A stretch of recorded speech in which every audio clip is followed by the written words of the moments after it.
Good afternoon. I think we're all ready to go. We picked the three shortest folks at OPS to make sure we didn't have to move the mic around. My name is John Watson. I'm counsel for the New York State Office of Victim Services. Been counsel there since 2006.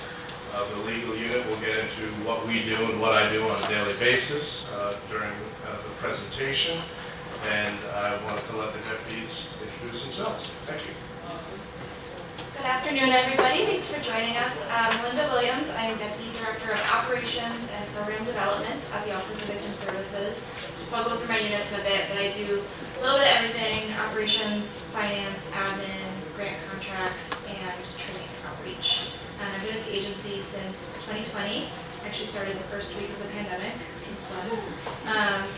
And prior to this, my experience is more in the budget and finance world. I worked in the state budget division for a while. I'll turn it over to Katie. Good afternoon. My name is Katie Egglefield. I'm the Deputy Director of Compensation, and I oversee end-to-end claims operations as well as the Forensic Rape Exam Director Reimbursement Program. I've been with the agency since August 2021, and before that I worked for the Department of Health and various other things that have to do with services research and claims management.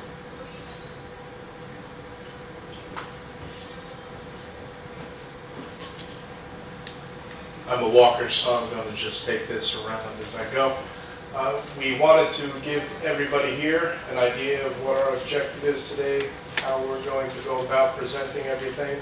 We're going to be going back and forth amongst the three of us to cover the topics that you see on the agenda. We'll have time, we should have time toward the end for questions. If it's something pressing that you know you're going to forget at the end of the hour, just feel free to raise your hand and interrupt us as we go along. Everybody has their own acronyms. We don't always assume everybody knows what our acronyms are. So some of these might be familiar to you, some of them may not. Emergency awards, essential personal property, we use in-house. Some of the advocates might know how to ask for an emergency award, I should hope. Personal injury we use in-house a lot. PI. VOCA is the Victims of Crime Act that was established by the federal government. That's the funding that we receive through the Department of Justice on an annual basis as a grant for both compensation and local victim assistance funding that we provide to the victim assistance programs, the VAPs. The office has a three-tiered mission statement. I'm not going to read it right off because I know I'm hopeful everybody can read. We assist with compensation, direct compensation, that is making reimbursement for the unreimbursable crime-related expenses that are not covered by any other collateral source. If you're an eligible victim, if you have an eligible expense that's related to the crime, if your insurance doesn't cover it, or you don't have insurance, or you have co-pays related to your insurance, we can assist with that through the compensation process. We fund the direct services to victims in our local communities. OVS Resource Connect, I know, is going to get a plug at the tail end of this presentation. That is where you will find the local victim assistance programs in your areas. As a victim can go right on to that and look it up by subject matter or proximity to where they're located. We fund over 200 of those programs. Melinda's going to be talking about those. And we advocate for the rights and benefits of victims of crime. That is a lot of where the legal unit comes in developing departmental bills in advising and evaluating legislation that is approved, and we counsel the governor's office, I counsel our director, B. Hansen, as to what the impacts may or may not be on the office, both programmatically and fiscally. So here's a long story, which I will make short, of how we were created. In 1965, there was a gentleman who was trying to assist somebody who was being assaulted on the subway, who was killed, and left a wife and a child who unfortunately had no other means other than to leave the country and live with their family. So with relatively quick, as far as the state is concerned, with relatively quick movement, in 1966, Governor Rockefeller signed the law which created the Crime Victims Compensation Board. We say it's the second of its kind in the nation, and California beat us by a year or two. But we say, you know, we were the first and most comprehensive of its kind, and we had this established well before the feds even got into the picture of the Victims of Crime Act, which didn't happen until the early to mid-'80s. So here's a bit of a timeline of our highlights. The Son of Sam, for those of you who are familiar with David Berkowitz, back in the 70s, there was a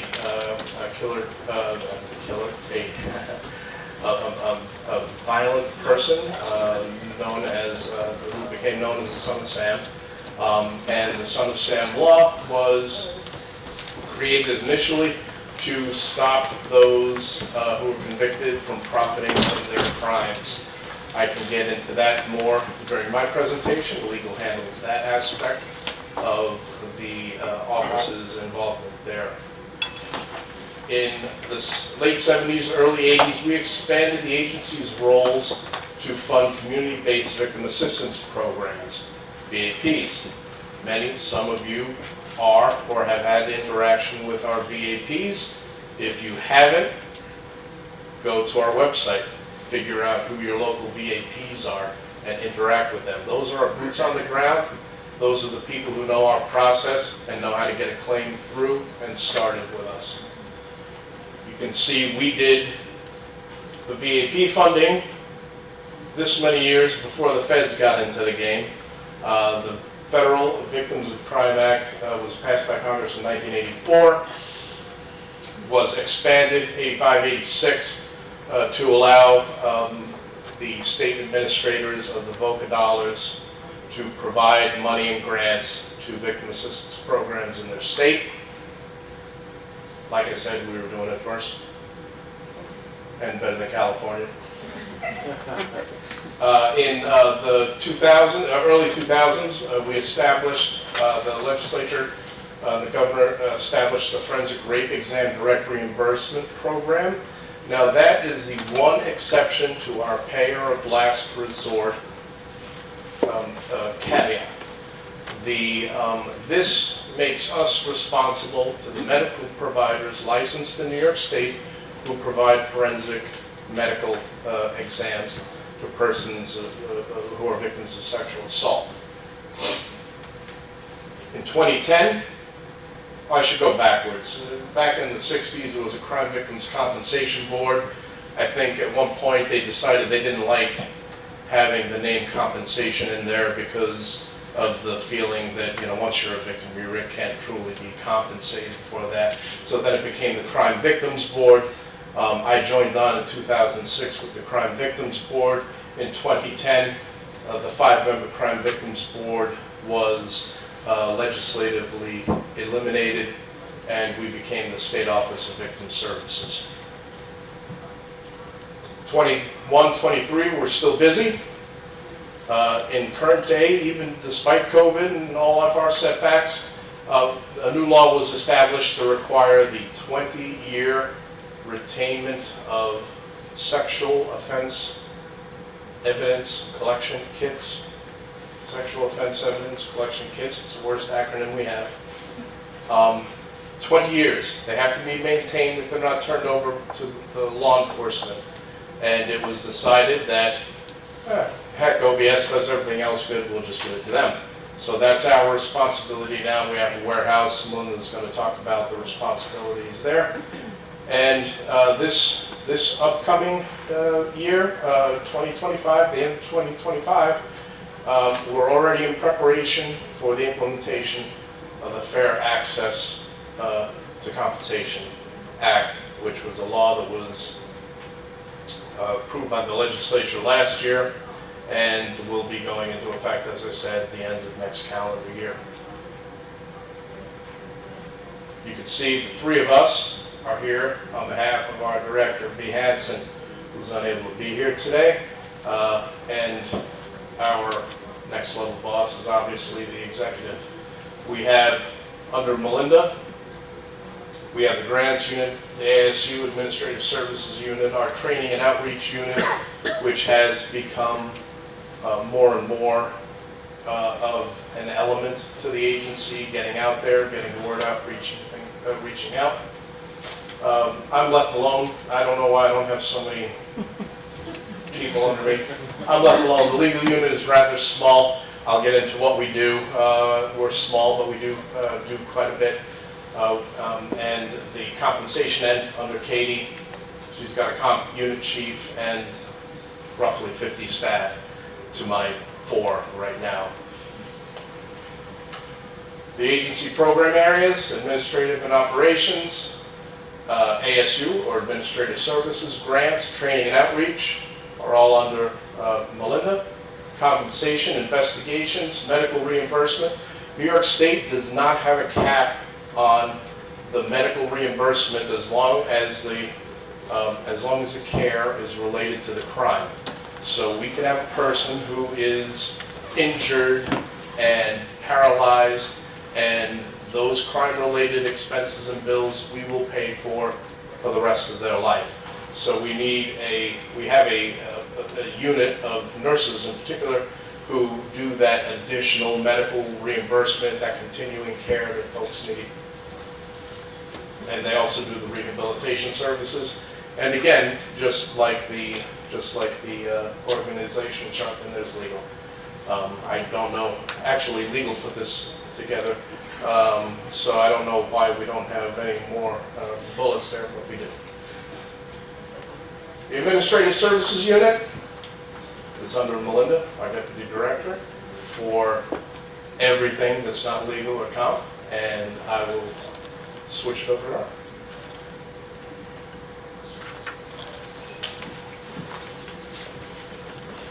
All right, so thanks, John, for the overview. So the Administrative Services Unit,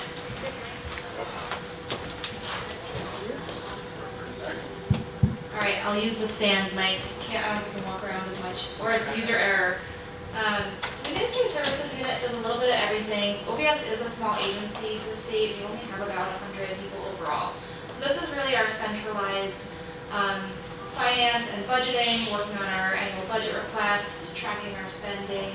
With our federal, we mostly get federal funding, as John mentioned, the VOCA, Victims of Crime Act, which is distributed through Department of Justice. A lot of reporting requirements, a lot of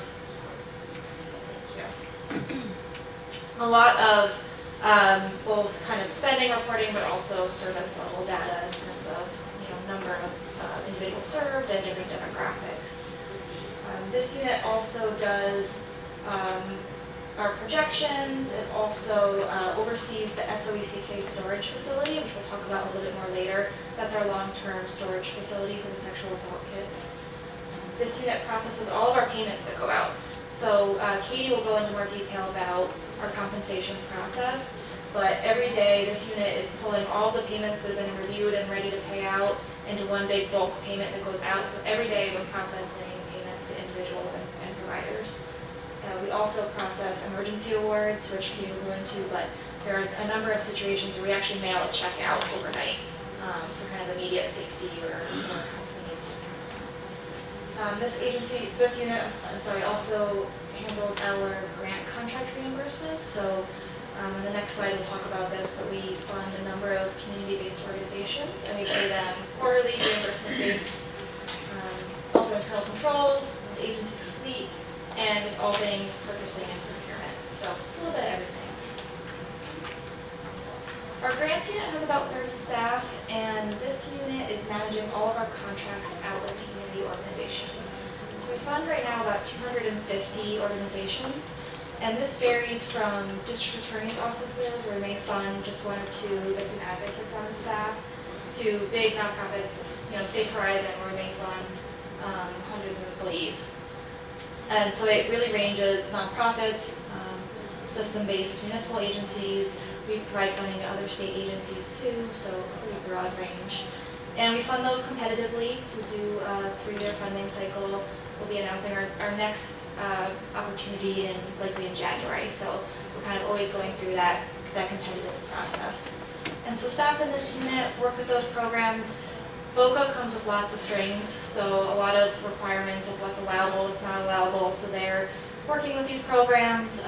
We do site visits and monitoring. They work with them to develop the contract, get payment out. We want to really maximize all the resources we have to really help people in the field and get the funding out there.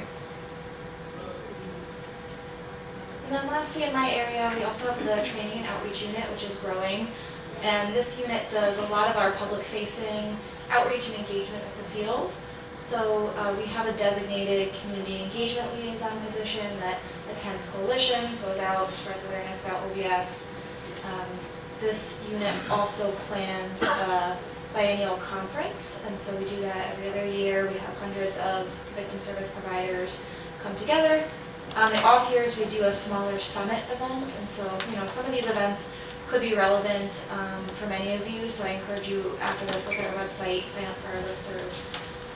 The most recent summits we did this past summer, we did one on serving victims in rural areas of the state, and 2 years prior we did one on restorative justice practices. So there's been some really great opportunities to kind of learn from others in the field. This unit also publishes a newsletter, does a lot of our outreach, and also we have a formal advisory council at OBS, so we have a group of representatives from our funded programs and our sister agencies. We meet quarterly just to kind of get input, hear about what's going on in the field, work together on developing policies and procedures. And I'll turn it over to Katie to go into the compensation side.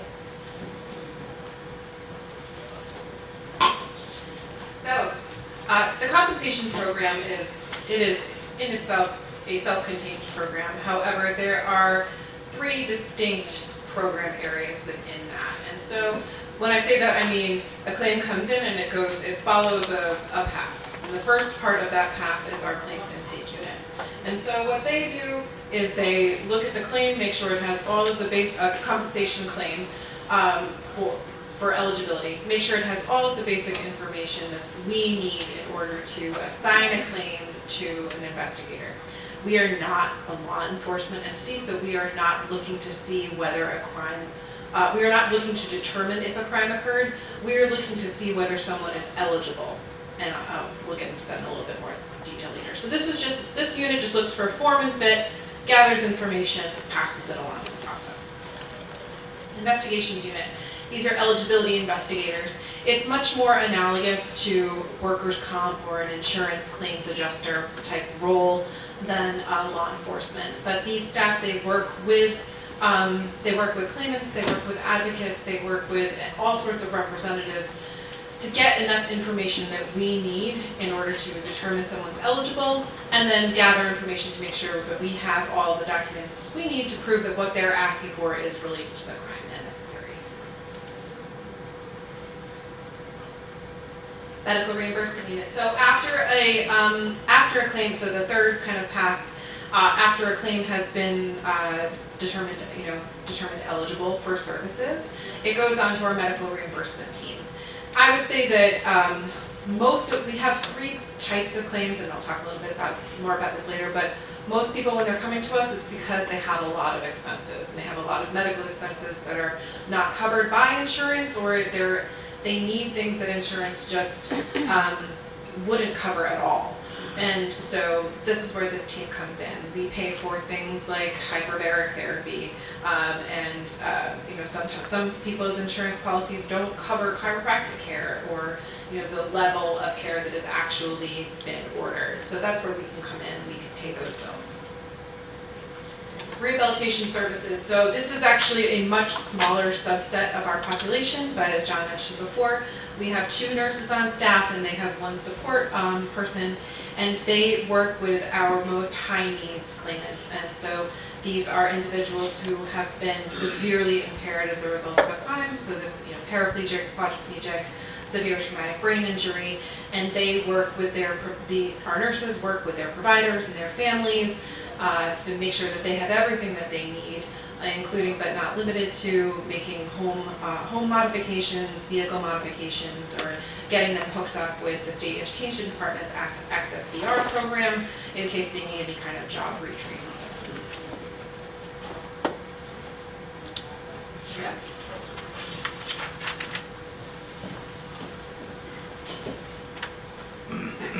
So despite the earlier slides, the legal unit does do quite a bit.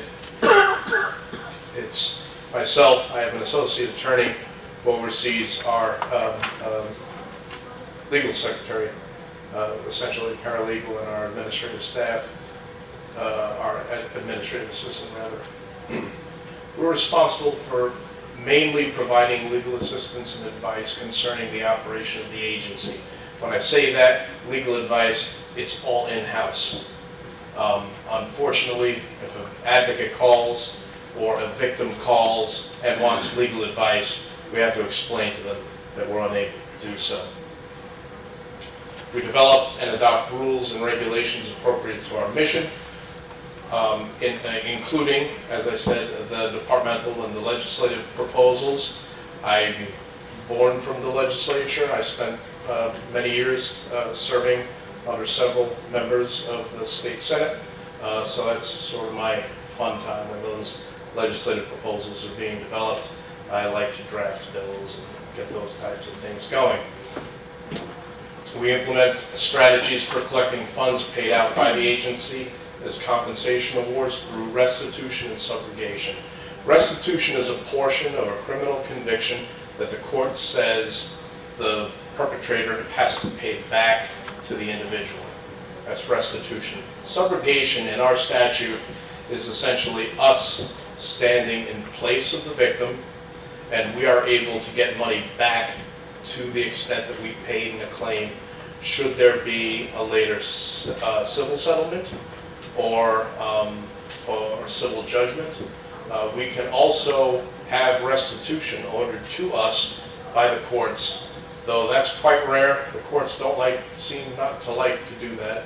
They see that OVS paid for it and they just essentially ignore that for the most part. We also deal with overpayments. If the unfortunate should happen and we make a payment that we should not have made, as you can imagine, we're subject to both federal and state audit, and that does happen, and they're quite fine-tooth comb through those claims to make sure we're making payments that we should.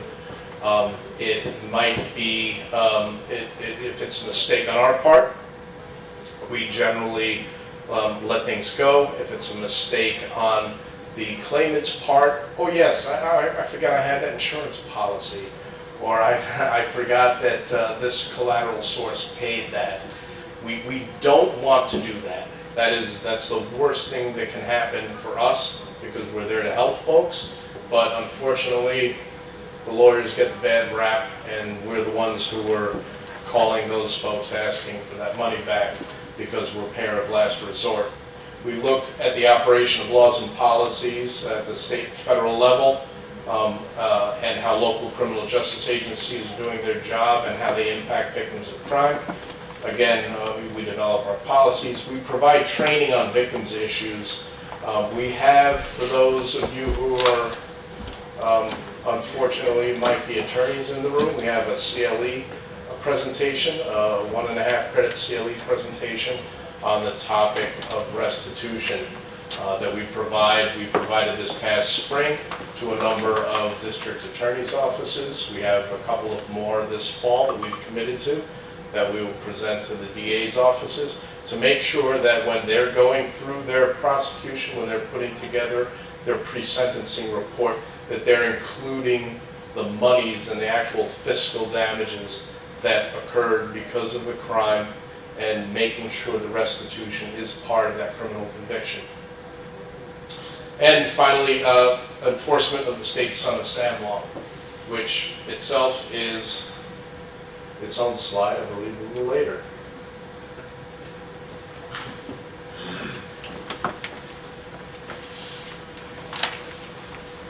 So, in a little bit more detail, these are the types of things that compensation can cover. It is a pretty finite list of categories of items, but within each of those, we do pay for a range of things. So some highlights, we can pay for loss of earnings or loss of support. So if somebody is injured to the point where they can't work as a result of the crime, we can pay up to $30,000. Loss of support if somebody is a dependent, if someone is murdered and they have dependents, we can pay for loss of support for them. Cleaning up and securing a crime scene, and various transportation expenses, and then stolen or damaged items of essential personal property. New York is somewhat unique in the personal property reimbursement. We are actually not allowed to use federal funding for personal property, and so that comes purely from state funds, from a source that is not as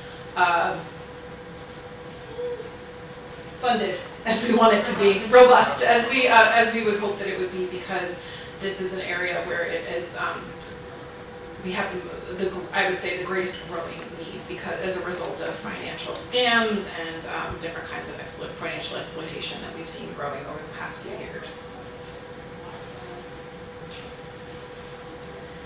In order to file a compensation claim and in order to be eligible for compensation, a victim has to meet these basic criteria. So someone has to be the victim of a crime that happened in New York State. The exception to this is if you are a New York State resident who is a victim of terrorism in a foreign country. In those instances, we can and have also paid compensation for that. The crime has to be reported to a criminal justice agency. So a common misconception is that we only accept police reports as evidence that a crime occurred. So some other types of documentation that we accept are family offense petition and order of protection, domestic incident reports, APS, CPS reports. If someone undergoes a forensic rape exam and they did not report the crime to police, we can use that in lieu of a police report, and other forms of documentation, pre-sentencing reports. Basically, if you have something from an official agency that shows that a crime occurred or has charges listed, but you're not sure if we would take it, you should probably just contact us and find out, and we'll see, if this meets some of our criteria. The list has expanded in recent years, so that's why it's important to just keep the lines of communication open and keep on asking us.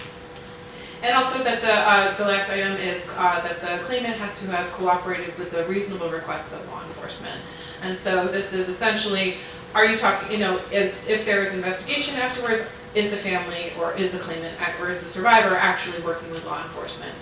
And we have had some instances in the past year or two. It's very infrequent. This is very low number of claims that are denied or reduced as a result of failure to cooperate. As a result of failure to cooperate. But if a person's attorney is advising them not to speak to law enforcement or not to answer such questions, it is unreasonable for us to have expected that person to have cooperated. So we tried to take a logical approach to this. Again, this is very few claims that we're talking about, so if there's ever a question, we encourage you to reach out to our office so that we can keep the dialogue going. Types of claims. We think about, as a state entity, we think about claims in terms of the type, the general area. But we understand that victim advocates and others, you think about circumstances in terms of the type of victimization. And so, a shameless plug for our website, we have documents up on our website. It's a desk, we call it a desk guide, that breaks down each of these different claim types and kind of crossbox it with the type of victimization. And in that, it shows what types of documents our office is looking for at each stage of the compensation process to kind of break down some of these barriers and make sure everybody understands what we need or what we may need and when for different types of claims.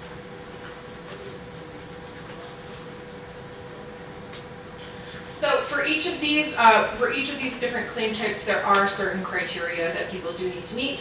Again, going back to the essential personal property claims, again, we are very limited in the amount of funds that we have for this, so this is the most stringent criteria that someone typically needs to meet in order to get that type of reimbursement. So, essential personal property, if the person has sustained injuries and they lost personal property as a result of the crime, such as they were assaulted and their shirt was torn or their jacket was destroyed, then we would be able to reimburse them for those losses. If they weren't, but they have to meet the criteria of being 60 or over, under 18, or disabled at the time of the crime.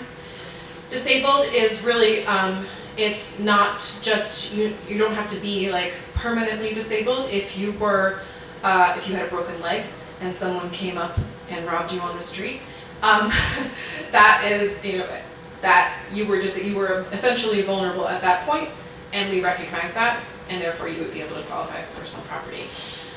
These are the claims that are unfortunately most frequently denied because it's, people, you automatically think that you're eligible, but this is an instance where we have to be protective of that funding so that we can help as many people as possible. Personal injury, and there is no age criteria for that. We do, with this particular claim type, we have some exceptions to personal injury, but we consider them personal injury claims. Those are all listed on our website. I'm not going to read through them now, but it includes things like stalking or hate crimes, dissemination of intimate materials, is that one of them. So various other crimes that are pretty egregious that might result in someone having significant long-term harm. So we recognize that. Those are other types of claims. And then obviously homicide claims. These are paid to surviving family members, and it's, we would pay up to $6,000 for funeral and burial benefits, and then counseling for certain eligible surviving family members. We are a payer of last resort, so as John was talking about earlier, if you have insurance, you have to use that first. If you have, and that includes Medicaid, Medicare. If you are looking for loss of earnings, for example, if you were the victim of crime while you were working and you can't work, you have to go through workers' compensation first before you can come to us, and then we can pick up where they left off. Same with disability. And then, home insurance, vehicle insurance, all of those things have to be exhausted before we can pick up the tab. But very often what we just get is a letter from an insurance company saying, nope, we don't pay for that at all, thank you very much, and then we work with the providers from there. And then we pay for unreimbursed items and services and items incurred as directly a result of the crime after they've been utilized. So this is, again, I guess these are really saying the same thing. Emergency awards. So we recognize that our process, we aim to process claims within 90 days. We're actually pretty close to that mark. I think across all claim types, we're at 94. Better than the 130 we were last year, so yes.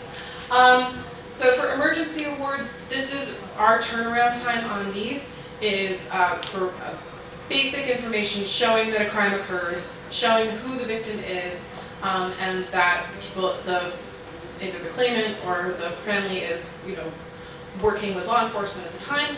We're able to turn around and provide payment within about 72 hours. That's the maximum. So it's very often within 24. Most commonly, these are used for funeral and burial expenses, but also for medications.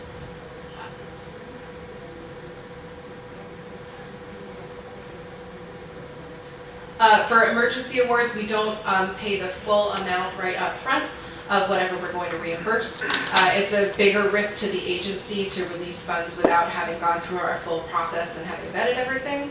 So we reimburse for funeral and burial half right up front, and then for everything else up to $2,500.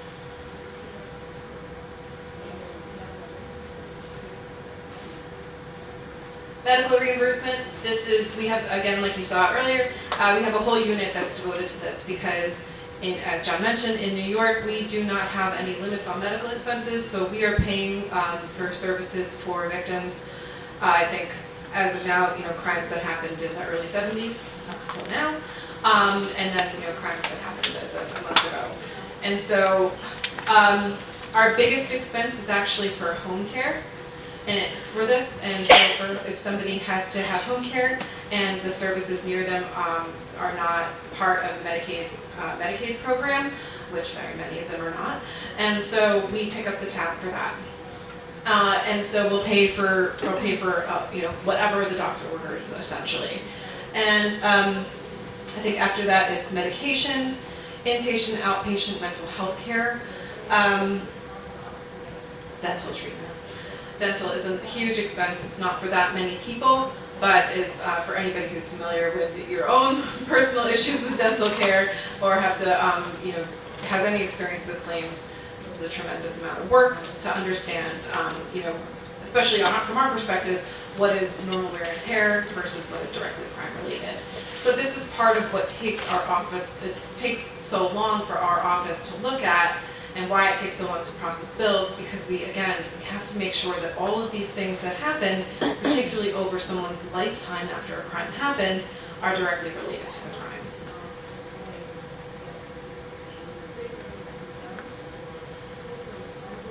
So, crime must be medically necessary, crime related. We have to have documentation that links everything on the back end for make sure we have all of our T's crossed and I's dotted. And that we also have updates to people's health insurance, which, as we know, changes over time. And if you become incapacitated as a result of the crime, you might no longer have it through your insurer or your employer. You would then have it through Medicaid and Medicare. Rehabilitation services. So this is, again, as I mentioned, this is our most expensive program. We currently have a caseload of about 70 or 80 people, but they represent about $4 or $5 million in care per year, which is a huge amount considering we pay about $18 million, or we paid about $18 million in compensation for the whole year. I forgot to mention some numbers up front. It's not, but to give you an idea of how much we're talking about, as of 2010, we were getting about 100,000 claims a year. With the over time, that has decreased, kind of along with the advent of the Affordable Care Act, where people were forced to get health insurance. We've seen that number go down over time, where now we've had about thousands of people that didn't have health insurance. Now we only have about 100. So that's great for them. For us, it means our claims have decreased a lot. And so we saw a huge dip in how many. So 100,000 in 2010, we got down to we bottomed out at about 7,000 during the COVID years, and now last year we received about 8,200. So we're going back up. And with the Fair Access to Compensation Act going live at the end of December 2025, we expect that number to go up much further because we recognize that there are a lot of barriers that people face in reporting their crimes to law enforcement. So who can receive rehab services? People who are paralyzed, traumatic brain injury, have to have amputations, or have very severe mental health issues following a crime. So the medical reimbursement team, and we just, we're scaling our operations, recognizing all of the different things that we do now as an agency. And so we process about 4,000 forensic rape exam claims per year. On a personal note, it's really tough to think about the fact that behind every single one of these numbers is a human, and is a family, and is a person. And so just taking a moment to recognize that and make sure you know that I know that. So 4,000 claims a year. We have a dedicated team of staff now that process these claims. And so these come directly from medical providers in hospitals and CACs throughout the state. And they come to us, and it's for services that are directly related to actually performing the sexual assault exam and gathering any of the, gathering the evidence for the sexual assault collection kit. And so those come through our office. we process them, the money goes right back out to the providers. And the goal here is, the reason why we do this is so that if a person doesn't want to go through their insurance, and most people don't, our office can pay for those directly. This is a lot of information about how much we pay for each of those and why. In the interest of time and making sure my colleagues have enough, I'm going to move through this. So we have 4 tiers. This changed in 2020. We pay anywhere from about $800 to $2,500 depending on the age of the claimant and whether or not they received HIV evidence. Great.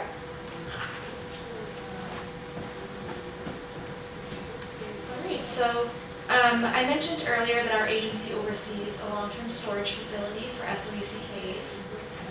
So these kits can be collected as part of the forensic rape exam process that Katie was just discussing. The situation used to be if a survivor did not wish to engage with law enforcement, did not wish to report it, it was kind of up to the hospital or the medical facility how long they held on to the kit for. Sometimes it was only like 30 or 60 days and then they would just dispose of it. And so if the survivor later on decided, no, I actually do want to report this, it may have been too late, and so the potential evidence, the items may have been destroyed. So a few years ago, a law was passed changing that and requiring the state to store the kits for a period of 20 years. And this responsibility was given to OBS. We worked over the last few years to ramp up this project. We renovated a storage facility, we hired a staff up there, really with the goal of making sure that we had the correct storage conditions so that these items would still be viable in 18 years if needed, somebody makes a decision to go forward. I think a lot of survivors, they're going through one of the worst things imaginable, and so making that decision in that moment of, yes, I want to talk to the police, or yes, this is exactly the path I want to take, is not realistic in every situation. So I think this project has really given people the possibility and the opportunity to figure that out later and make a decision later, and focus first and foremost on just the immediate healing and the immediate needs that they have after assault. So we have been working, the facility opened in January of 2023, and we have been working with medical facilities to collect what we call the legacy kits, basically the kits they've been holding on to since the law was passed. In some cases, some hospitals do have older ones also. Once we're through those, medical facilities are required to send new kits to us within 10 days of collection. One point of clarification, so we are primarily storing the kits. We also in many cases receive, if there was a drug-facilitated sexual assault kit collected, so in instances where there's a suspicion of influence of drugs or other substances. So that is a kit that has blood and urine samples. We also keep those. And then in many cases we take associated items as well. So a survivor may have also turned in item of clothing or bedding or something like that that could also be used as potential evidence. So when we're storing these and tracking these, they're bundled together in terms of being associated with the same person, the same incident. So at any time during the 20 years, the survivor can decide, yes, I do want to go forward with law enforcement now, it's reported, we transfer the items over. They can also decide, I just want to get my personal items back, so we will return things to them. They can also say, I just want it to be destroyed. I want to be done with this, and that's also an option that they have as well.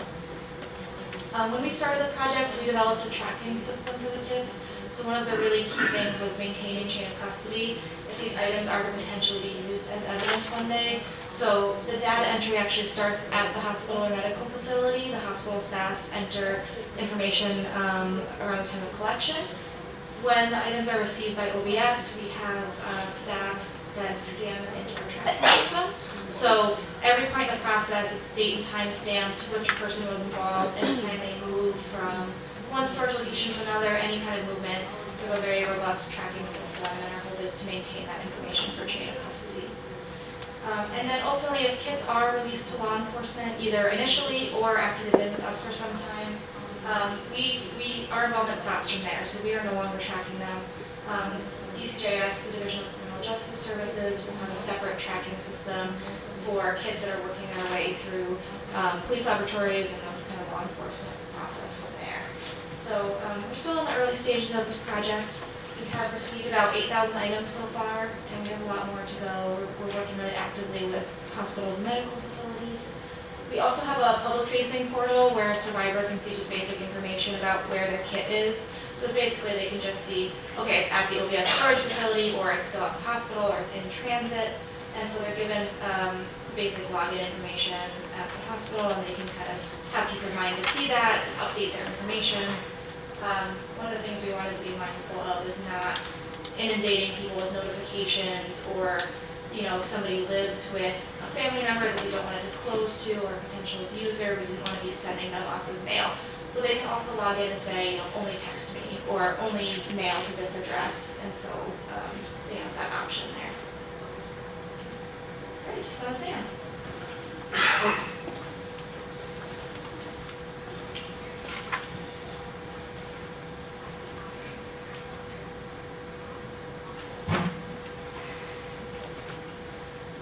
So who are fans of Dances with the Stars?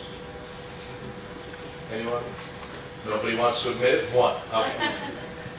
I wouldn't admit that. As I said earlier, a part of the legal unit's responsibility is to enforce the provisions in New York State Son of Sam law.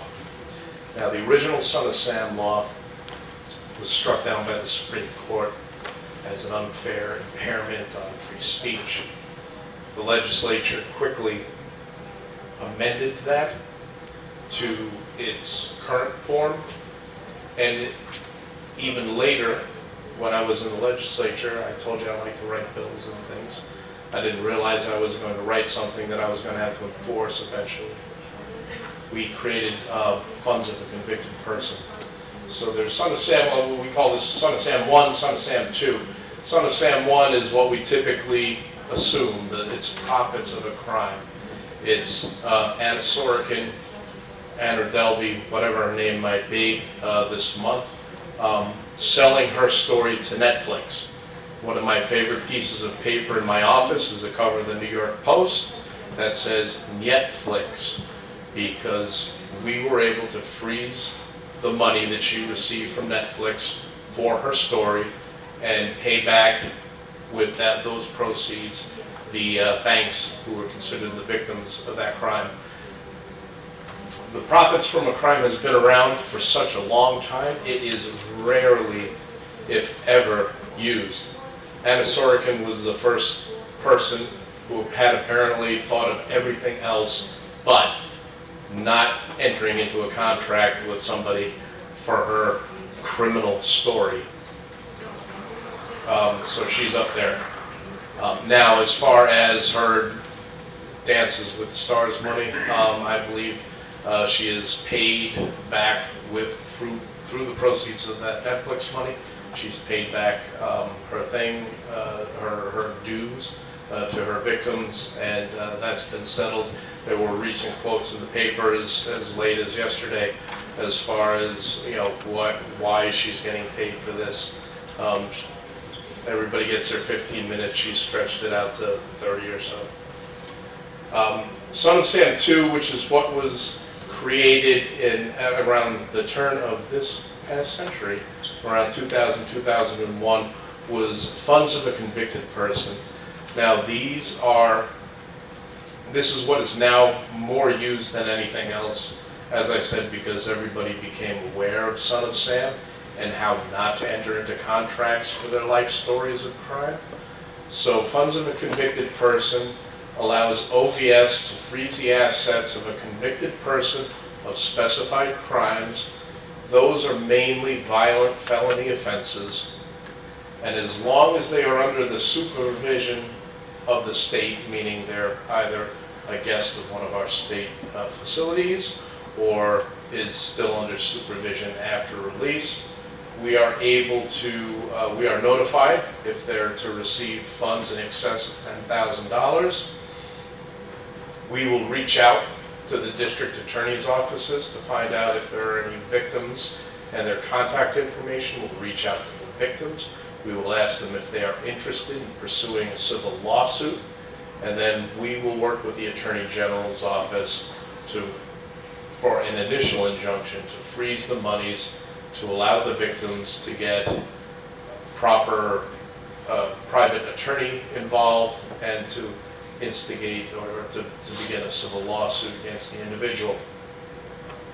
Docs, do we have Docs folks here, I imagine, or maybe not?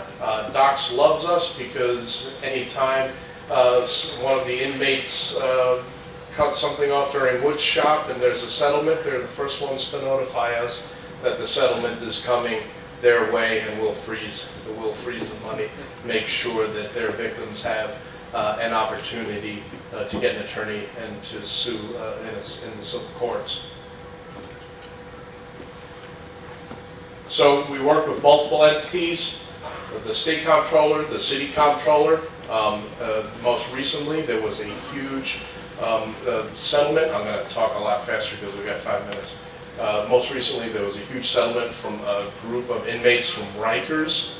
And in 1 month, during the month between December and January, I think we must have had 2 years worth of Son of Sam claims and filings that we did, because there were so many folks who were getting part of this class action settlement.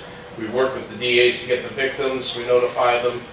We work with the victims to create the proper court documents to file for that initial injunction. And then with the AG, we freeze the funds, and it gives them time to go after the money civilly. Resource Connect is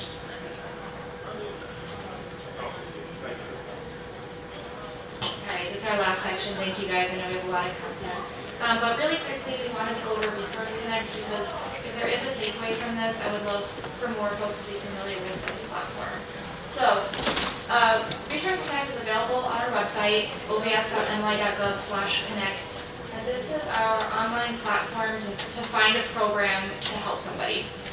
So it basically is has different options to search for programs.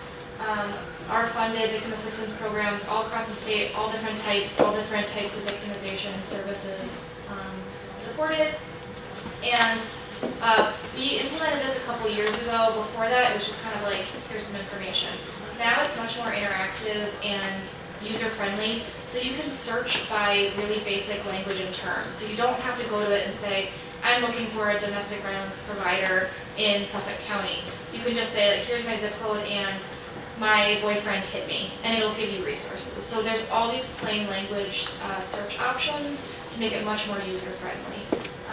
And there's also a map, so this is kind of what there's buckets. You can click through the different buckets. You can say, I'm looking for legal services. You can just kind of click through it, you can find a program. Or you can search by your concern in all sorts of different language. We added all these connected search terms. There's also a map, so if you just want to say, I'm looking for something in Suffolk County, you can kind of zoom in and see the location of different programs. So this has been a really great resource both for victims and survivors and their families.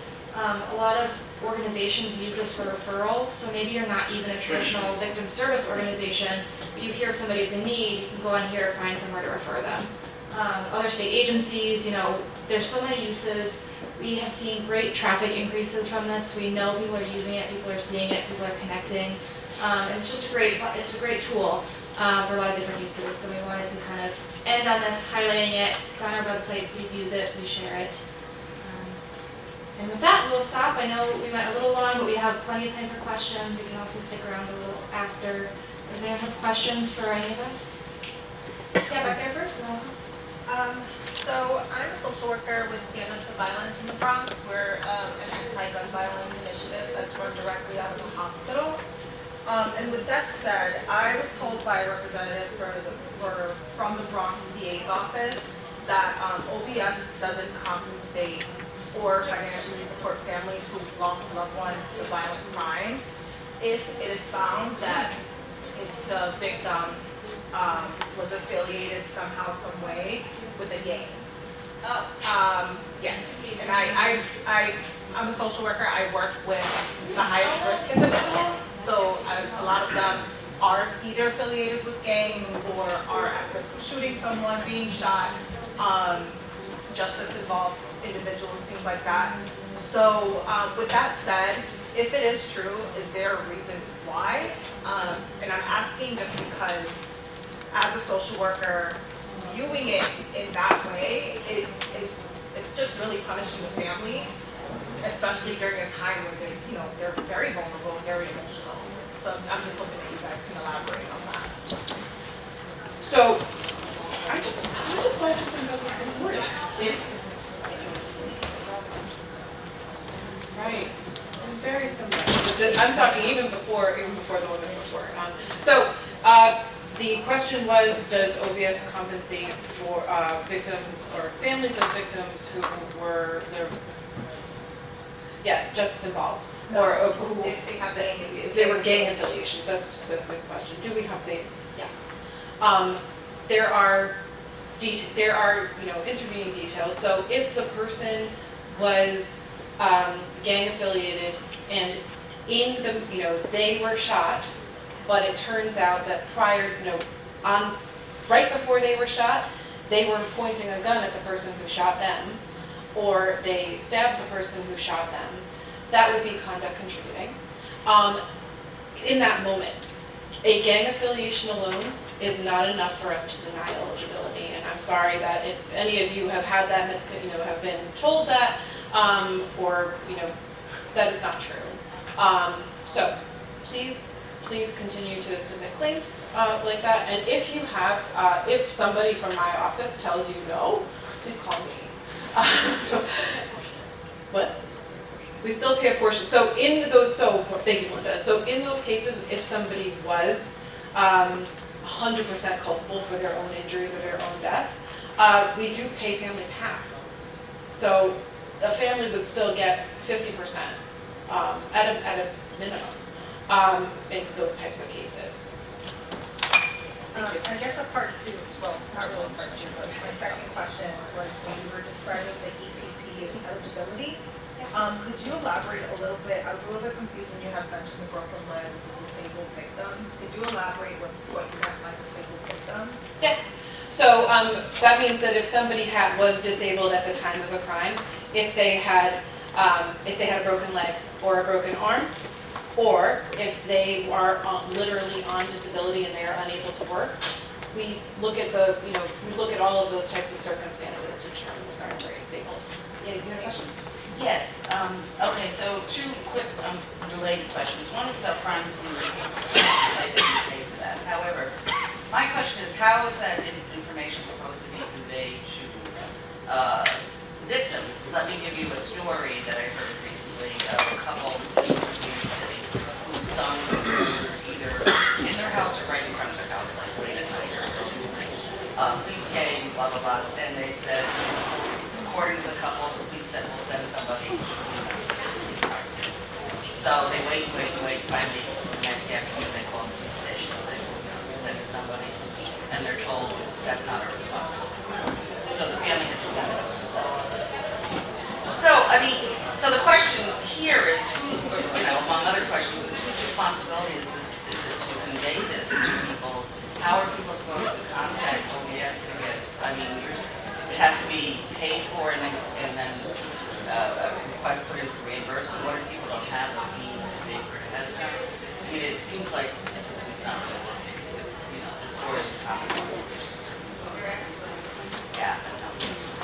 Okay, there are three things that you mentioned. So the first part is whose responsibility is it? I'm not aware of it being the police department's responsibility. It is their responsibility to provide the cleanup. Not to provide the cleanup, but to provide the information that OVS yeah. exists. Sorry, I didn't realize that's Yeah, where that's you what I were was going. asking, yeah. So it's the responsibility of law enforcement to have with them cards. We prepare victim information cards that say OVS exists. Call this number if you're a victim of a crime. We can help.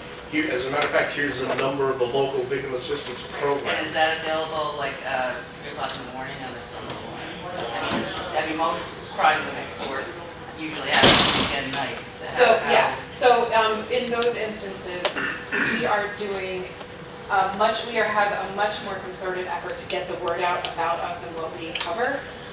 We have come, and I can let Melinda talk a little bit about this, but we have been working with a media team to actually advertise that we, A, exist, and B, what we can cover. And that goes out on, there's various intervals on all sorts of social, I Okay, but if you're in this situation at the moment, how are you supposed to, at 3 o'clock in the morning, and the police don't seem to be, I don't think they can, I mean, this is not the only incident I've heard of, the police really do not fulfill this responsibility. How are they supposed to access, or I mean, how is it supposed to work? Are the police supposed to be sending a private cleanup company? No. So Okay. it would be the family's, unfortunately, in those circumstances, it would be the family's responsibility to secure that. To get And at how the are they other supposed to get that information though? I mean, I don't know, where do you get information on a client, a cleanup crew? Is that, it's not the kind of stuff most people know. The other thing I would add too is, Sorry, but it's, no, it's a good question, and, this is how things work. yeah, there's a lot of difficult situations and nuances to it. In those situations too, we would encourage the individual to find one of our funded programs and work with them, because they have trained advocates who know how to do our process, so they can do But, that work. okay, but they're not gonna be available at 3 in the morning. I mean, you've got a blood on your Yeah. front steps. You don't wanna, let's say, okay, it's Saturday night, I'm gonna let this sit till Sunday. Yeah, the 3 a.m. would be a challenge, I totally hear that, but I think that the fastest way to be able to get access to our services and to work on getting that covered would be to work with one of our advocates out of. Well, okay, I think what I'm saying though is I'm identifying this as there's a gap in the way the system is working, and it seems that there needs to be some thought put into how to bridge that gap, because, you know, most crimes of this sort do not take place 9 to 5, Monday to Friday. And the police are the most likely liaison in a situation where they don't, even though they might provide information, get it out. It doesn't seem that. Yeah, I think it probably varies a lot, so I definitely hear you, I think that is a challenge in this kind of situation. So, yeah, thank you. All right, well, the other question I have is related to trauma recovery. You mentioned California is the leader in creating trauma recovery centers since about 2015 or so. And I was told, and that's the kind of thing that a trauma recovery center would be able to assist with. You know, the situation that I just described. They have like a 24-hour on-call service that could be accessed, which many of them do.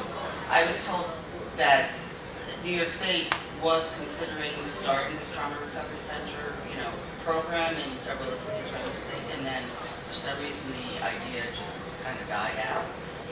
Do you know anything about that? Is there any thought of reviving that? Because this is the kind of situation that a trauma recovery center could be really useful. Yeah, so there's a lot of really promising work in trauma recovery centers. That's definitely a topic we have our eye on. I believe there are 4 in New York State, I think 3 of which are downstate, and then 1 of which is in Buffalo. So it is something that we do fund the Buffalo one. I don't really fund the New York City-based ones, although we do fund those organizations for other related work. So yes, definitely an emerging kind of approach to victim services and something that we're keeping an eye on and hope to support more going forward. Would you have any information on your website about this trauma recovery, like the one in Buffalo? I don't think it's specifically on the website there, but I can follow up with you afterwards and give you some information on the program that we found. Other questions? Yes, please. So the loss of support, is there a time frame for that? What does that mean in real time, like loss of support? What are they reimbursing? How will they come in? You know what I mean? Because when someone's dead, they're dead for the rest of your life. Oh, for sure. So loss of support, what that looks like is if there's 2 ways. If it's somebody who just found out about us 10 years later, they didn't file a claim with us because they didn't know we existed and they had incurred all these expenses. They would file a claim with us, say the reason we didn't file within a year is because we didn't know about you. We would work with the claimant, whomever that is. For example, it's the guardian of the child or children of the deceased, and they filed with us. So we would work with them to get copies of tax returns from the deceased, how much money they would have been paying, and just get all sorts of as much financial information as we can get, and then we would pay that out It goes out on like a weekly basis, kind of like how disability works and. Does it go into like the minor child is 18 or what, how that's? Oh, good. That's, yeah, so, you know, I actually don't know the answer to that because things are tricky once a kid turns 18. Right, that's what I'm trying to figure out, like, does it go into, like for instance, when you started with the whole story of how this started, that person's child was 15 months old, right? Oh. And so now she lost support, she didn't get Yes, elsewhere. yes. So when you talk about loss of support, is that loss of support something that is going to be there for the remaining guardian or whatever till the child turns 18, kind of like child survivors benefit? Or is there a finite amount of time that they will? There's not a finite amount of time, it's more like when the money runs out. You know, like if they, once they reach the maximum, it's a Okay, so maximum there of was a 30, maximum. for loss of support, there's a maximum of $30,000. Okay. And we pay out on like a weekly basis or like per Okay. month basis until they reach that amount. It's possible that the amount that they lost is less than $30,000, but very often it's, you know, it's 30,000 when we talk about these types of claims. Okay. So, yep. Does that answer your question? Yes. Okay. Yes. And I'd be happy to take your card or your name and Well, give you some I information about had that. other questions, but I didn't want to hold everybody up because I want to find out about purchase of the being a site with kind of what and I need to know. You can do that. Yes. Yes. Something I didn't plug in our presentation, and I gotta give our Associate Attorney Shelby Foster credit. She put this together for us, and when she thought she was going to be eager to do it. But what we didn't talk about is the training. So we offer monthly trainings for victim advocates. They're online. It's 2 hours. It's with our staff. They're offered every month. How to do all of the things, how to submit all of the claims, answer all sorts of questions. They go through different scenarios. It's pretty interactive. There's like a whole packet of collateral materials that they can have with each of them. And so it's just a And how do way. they access it? You can just register on our website. It's free. So the regular OBS? Yep. And on our events page, we got registration links. It's a Zoom meetings. Now, are like the basic things accessible outside of the meeting times? Like, you know, like webinars that say that you can access. Oh, yeah. So We also have a YouTube channel on how to do all sorts of stuff. There's YouTube videos on how to fill out all the things, and what we cover, different types of claims, different types of survivors too, you know, like different claim-based options. Okay. So we go through that as well. Real Any quick, others? Yeah. was there any challenges as of yet, I know it's brand new, with your long-term storage? With chain of custody or viability of test kits, has there been anything that's come up to date on that? Viability of test kits and treatments. Since you guys are managing the housing, Yeah. long-term, has there been any challenge as of yet? It's new. It's new, so we're still kind of learning as we go. I will say, you know, we haven't really had any issues come up. We have had some released to law enforcement since we opened, which we view as a great success. You know, these victims might not have had that opportunity before. So not aware of any issues with those. We have had a wide variety of differences in how hospitals were storing them prior to them being sent to us. So like some facilities were freezing them and stuff, which is like never really recommended. And so sometimes we'll get items in, and if we notice that there's a little bit of damage or like a little bit of mold or something, we isolate them. And hopefully it's just on the exterior, just on the packaging. You know, we don't disturb them, we don't mess with them at all. We just kind of isolate so they don't impact other items. They get their own little bin. So we have had more of those than we anticipated. I think kind of coming back, just some of these have been at the medical facilities for like 4 or 5 years before they come to us. So I think our hope would be we're still going to do our part to maintain the best conditions for them to have the best chance of usefulness going forward, but you know that could be a concern if they were stored improperly or you know outside of the recommended conditions prior to when they come to us. But not aware of any other issues. You know, we've been open. We've been really receiving a lot of kits. We have had a handful released to law enforcement, so you know we consider that to be great so far. Other questions or? Yes, thank you for sticking with us. Where can I get the most updated cards to hand out to people?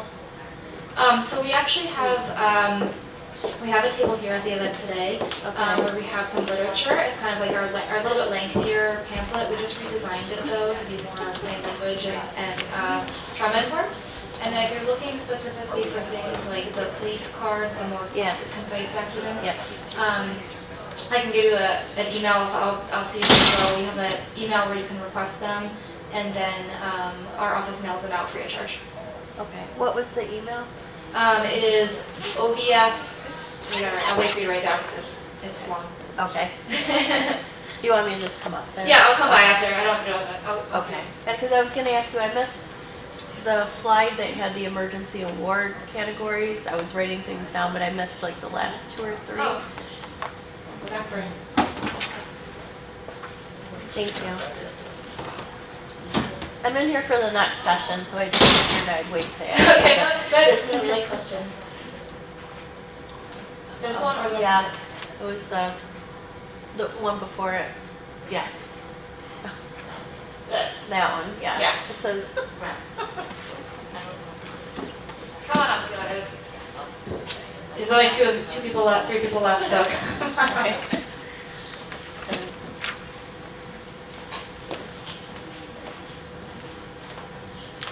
So it looks like, I just Googled it and found it, looks like it's literally just open. Yes, they haven't grand opening. They've been open, but this is the ceremony. Okay. Yep, so the CMC, Alright, they just on that. okay. It's great around there, just like very. And Well, then, okay, I'm sorry with you, I wouldn't No, get no. testy, but it is No, a I don't problem. think you're The okay. police are not, I mean, I'm sure there are some, but. And it varies, some areas, some children's do that, 24 hours. Like if you're in a rural area, This wasn't. I know, but it varies, for sure you are. And, but I think, is there anything being done to liaison board with police? Thank you.